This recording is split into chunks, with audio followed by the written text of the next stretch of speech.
একটি তারুণ্যদীপ্ত উদ্দীপনায় ভরপুর একটি রাজনৈতিক সংগঠন এবং এই সংগঠন যে কোনো সময়ে যে কোনো প্রতিবন্ধকতা জয় করে তার আপন পথে হেঁটে যেতে পারে। ৭৫তম এই প্রতিষ্ঠাবার্ষিকী যে মনে করেন আমাদের এই বার্তাটা দিয়েছে, এইটা একটা সময়ে যখন আমাদের এই কর্মসূচি পালিত হয়েছে তার মধ্য দিয়ে আমরা এই বার্তাটা পেয়েছি যে আওয়ামী লীগ তার সকল প্রতিবন্ধকতা জয় করতে পারে। এখন এটা কেন পারে?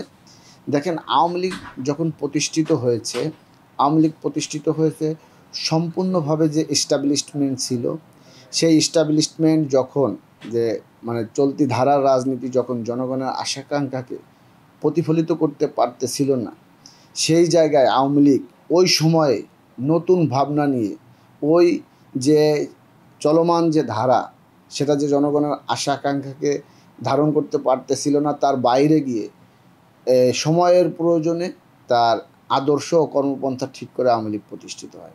তা আওয়ামী লীগ সর্বদা তার এই আদর্শ কর্মপন্থা ঠিক রেখে তার সামনের দিকে পথ এগিয়েছে।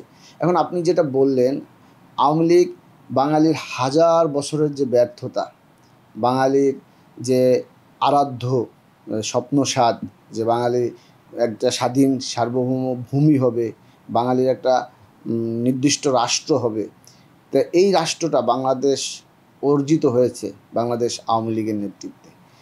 জাতির পিতা বঙ্গবন্ধু শেখ মুজিবুর রহমান এই পাকিস্তান রাষ্ট্রের জন্য তিনি আন্দোলন করেছিলেন।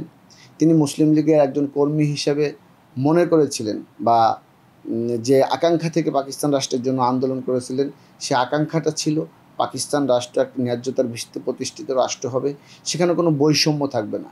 কিন্তু এই রাষ্ট্রটি প্রতিষ্ঠার ঠিক পর থেকেই বাঙালির প্রতি তার শাসক গোষ্ঠী বিমাতাসুলভ আচরণ করা শুরু করলো। আমাদের যে সাম্যের যে আকাঙ্ক্ষা, সাম্যের যে স্বপ্ন ছিল, সেটা ভেঙে পড়ল। এই বৈষম্যের বিরুদ্ধে দাঁড়িয়ে বাঙালির যে ঐতিহাসিক সংগ্রাম, স্বাধীনতা সংগ্রামের যে পথ পরিক্রমা, সেই জায়গায় নেতৃত্ব দিলেন জাতির পিতা বঙ্গবন্ধু শেখ মুজিবুর রহমান।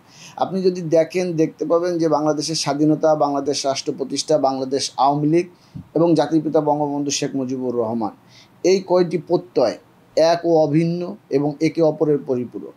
মানে এই সবগুলো অর্জিত হয়েছে মনে কর এক মানে ফুলের পাপড়ি যেরকম একটা বৃন্তে এসে সকল পাপড়ি এক বৃন্তে মিলিত হয়ে একটা ফুল হয়, ঠিক তেমনিভাবে বাংলাদেশ রাষ্ট্রটি এই আমাদের এই সকল পরিসরে সকল কিছুর সমষ্টি।